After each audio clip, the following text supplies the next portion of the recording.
கண்ணதாசன் ஜெய் இன்பரசன். முதலாவதாக செல்வம் என்ற அணியிலிருந்து திவ்யஸ்ரீயை பேச அழைக்கிறேன். அவையோர் அனைவருக்கும் வணக்கம். இன்று நான் பேச வந்திருக்கும் தலைப்பு செல்வம்.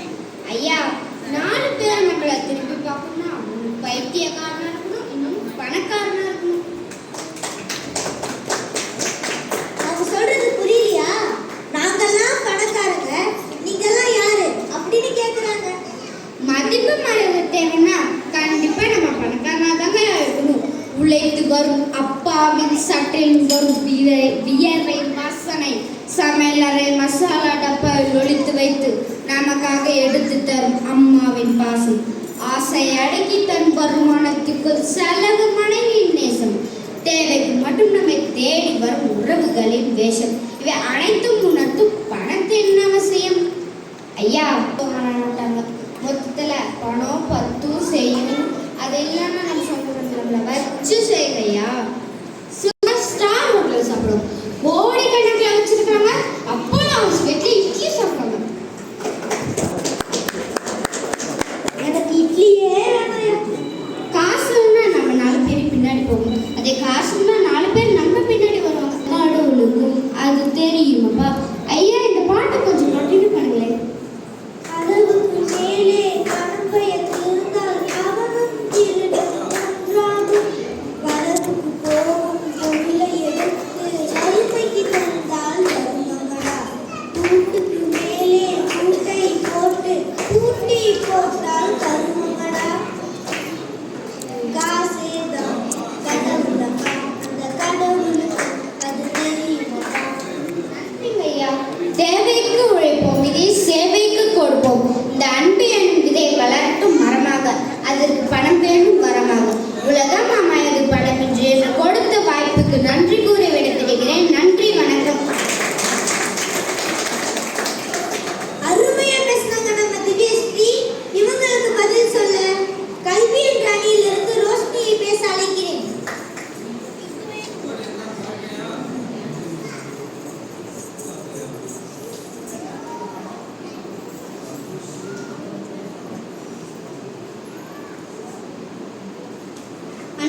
கூடியிருக்கும் அனைவருக்கும் வணக்கம்.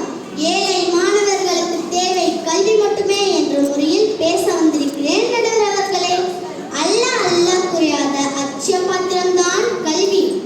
அறிவு என்னும் பெட்டகத்தை திறப்பதும் ஒரே சாவிதான் கல்வி. அறியாமை அகற்றி அறிவை கட்டுப்படுத்தும் ஒரு அற்புத விளக்குதான் கல்வி. நாட்டின் மிகப்பெரிய அரணே கல்வி. ஏடுகள் பல புரட்டியதால் வாழ்க்கை ஏற்றம் தந்திடுமே கல்வி. கல்வி கற்பது தவம், அதை கற்பிப்பது வரம். யார் கைவிட்டாலும் கற்ற கல்வி கைவிடாது உன்னை. கல்வி என்பது மிகப்பெரிய சொத்தாகும். கல்வியை யாராலும் அளிக்க முடியாது.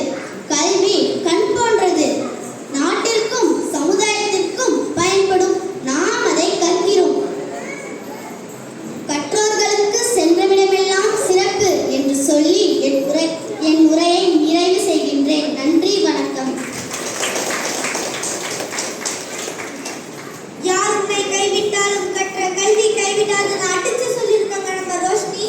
இவங்களுக்கு பதில் சொல்ல செல்வம் என்ற அணியிலிருந்து காவியனை பேச அழைக்கிறேன்.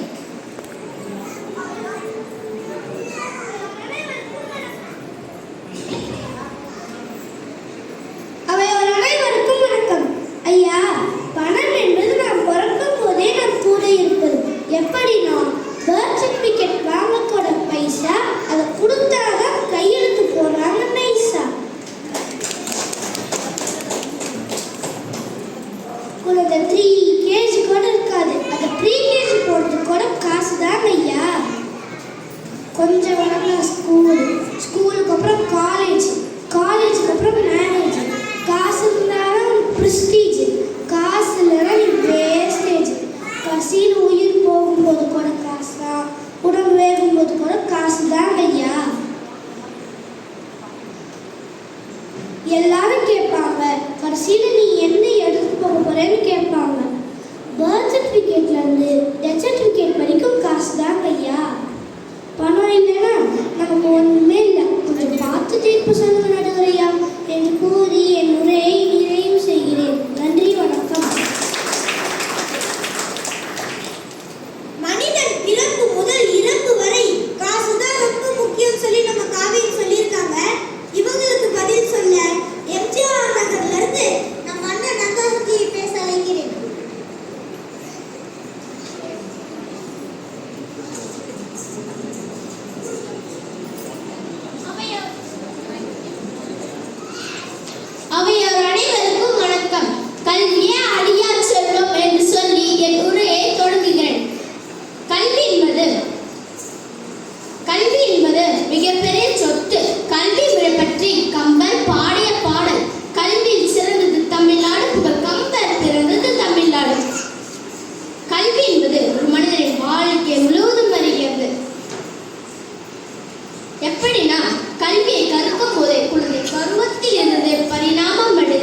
பிச்சைக்காரன் தட்டில் வைக்கப்பட்டது 10 ரூபாய் பணம் வரமா சாதமா.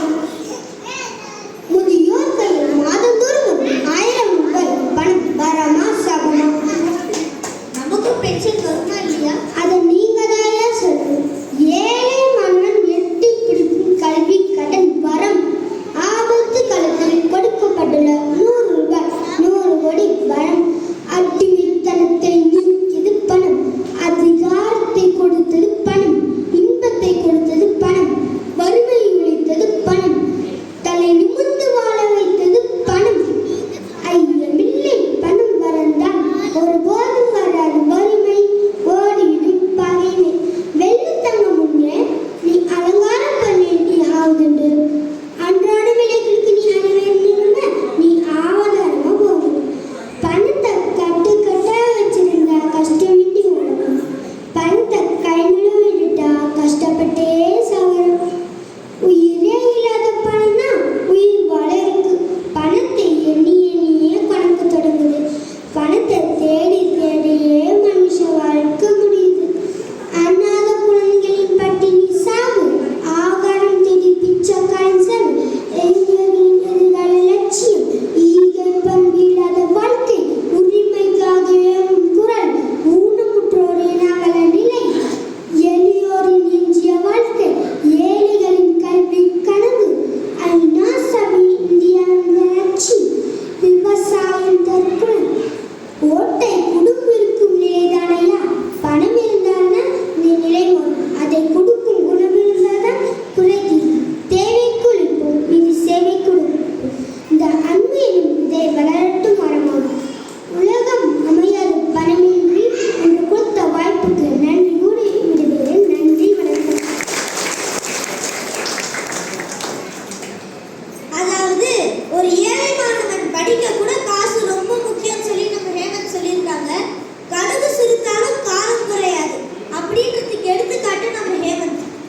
இவங்களுக்கு பதில் சொல்ல இறுதியாக கல்வி என்ற அணியிலிருந்து நம்ம அண்ணன் இன்பரசனை பேச அழைக்கிறேன். அவையோர் அனைவருக்கும் வணக்கம். கற்றோருக்கு செல்லும் இடமெல்லாம் சிறப்பு என்று சொல்லி என் உரையை தொடங்குகிறேன். ஐயா, பொருள் நிலையற்றது, அன்பு நிச்சயமற்றது, ஆனால் கல்வி அழிவற்றது. ஐயா, ஒருவரை பார்த்து இவர் ஒரு காலத்துல பெரிய பணக்காரரா இருந்தாருன்னு சொல்லுவோம். இவர் ஒரு காலத்துல பெரிய பதவியில இருந்தாருன்னு சொல்லுவோம். இப்ப இப்படி இருக்காருன்னு சொல்லுவோம். இவர் ஒரு காலத்துல ஹெல்த்தியா இருந்தாரு, இப்ப இப்படி ஆயிட்டாருன்னு சொல்லுவோம். இவர் ஒரு காலத்துல டிகிரி படிச்சாரு, இப்ப 10ஆவதா படிக்கிறான்னு சொல்ல முடியுமா ஐயா? அதுதாங்க ஐயா கல்வி. சொல்ல முடியுமாயா? முடியுமா? நீ கோவிலுக்கு போகணும்னா ஹிந்துவா இருக்கணும், நீ மசூதிக்கு போகணும்னா இஸ்லாமியனா இருக்கணும், நீ சர்ச்சுக்கு போகணும்னா கிறிஸ்துவனா இருக்கணும், நீ பாடசாலைக்கு போகணும்னா மனிதனாக இருந்தா போதும் ஐயா. அருமையா சொன்னையா.